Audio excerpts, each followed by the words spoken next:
선행치료는 현재 직장암에서만 주로 사용되고 있습니다.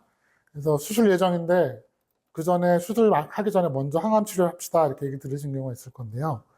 이게 뭐냐면 저희가 일반적으로 그러니까 수술이나 방사선치료처럼 종양을 줄이는 이런 수술하기 전에 치료 효과를 높이기 위해서 암을 줄이는 치료로서 항암제를 선택하는 것, 이거를 선행이라고 부르고요.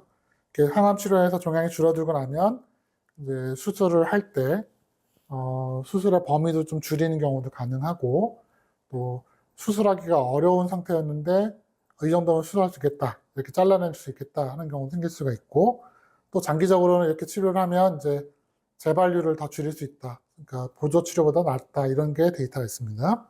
그래서 국내에서는 올해 10월부터 직장암에서 이런 전체 선행 항암 치료가 보험 적용이 되기 시작했습니다. 그래서 지금 저희가 사용할 수 있고요.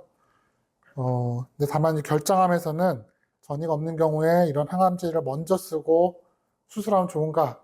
그건 아직까지 데이터가 좀 충분하지 않습니다. 그러면 이렇게 하면 장점이 뭐냐? 뭐 계속 말씀드렸지만 종양을 줄여서 수술하는 거니까 뭐 잘 하면은 장기를 좀 더 덜 잘라낼 수 있다, 이런 거죠. 그러니까 뭐 예를 들면 직장암이라고 하면 위치상 이제 수술하다 보면은 잘못하면은 항문을 포기해야 되는 수가 있거든요. 그런데 이렇게 선행 치료를 해서 암이 잘 줄어들면은 항문을 잘라내지 않고 수술을 할 수도 있습니다. 그러면은 장기를 보존하는 거니까 환자분이 훨씬 더 편하게 살 수 있겠죠. 또 뭐 반드시 그렇지는 않겠지만은 지금 당장은 수술하려면 좀 어렵다라고 하는 암 환자분들에서 이런 치료를 해서 암이 줄어들면은 그래도 이 정도는 수술해 볼 수 있겠다, 줄여보겠다, 이런 게 가능할 수가 있고요. 그다음에 저희가 또 중요하게 보는 거는 이렇게 항암 치료를 하고 나서 수술을 하면 이 약이 얼마나 잘 들었나를 볼 수가 있습니다. 조직 검사에서 암세포가 얼마나 죽었나를 보면 이 항암 치료를 하고 얼마나 암이 잘 들었나 알 수가 있고요. 그럼 그걸 가지고 저희가 후속 치료 어떻게 해야 되겠다라고 생각할 수가 있습니다. 그리고 제일 중요한 거는 이게 결국 이 선행 치료하는 목적이 초기 환자한테 하는 건 아니고요. 대부분의 경우는 그래도 한 2, 3기 정도 진행된 환자에서 하게 되고, 이런 분들은 결국 다른 장기로 암이 퍼질 가능성이 높기 때문에 그러니까 이런 전이가 되는 거를 좀 더 빨리 항암 치료하자, 이런 개념이기도 합니다.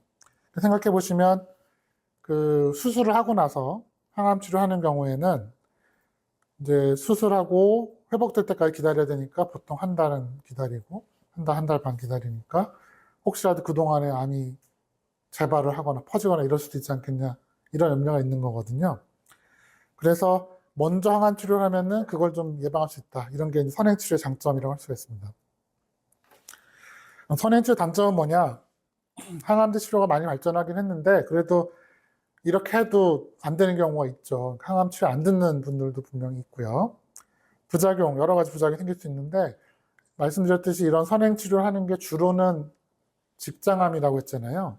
직장암이 있는 위치가 이제 항문 근처 쪽이니까 이런 치료를 하고 나면은, 특히나 이제 방사선치료 병행하는 경우에는 배변장애나 성기능장애나 뭐 이런 부작용이 생기는 분들이 흔히 있습니다.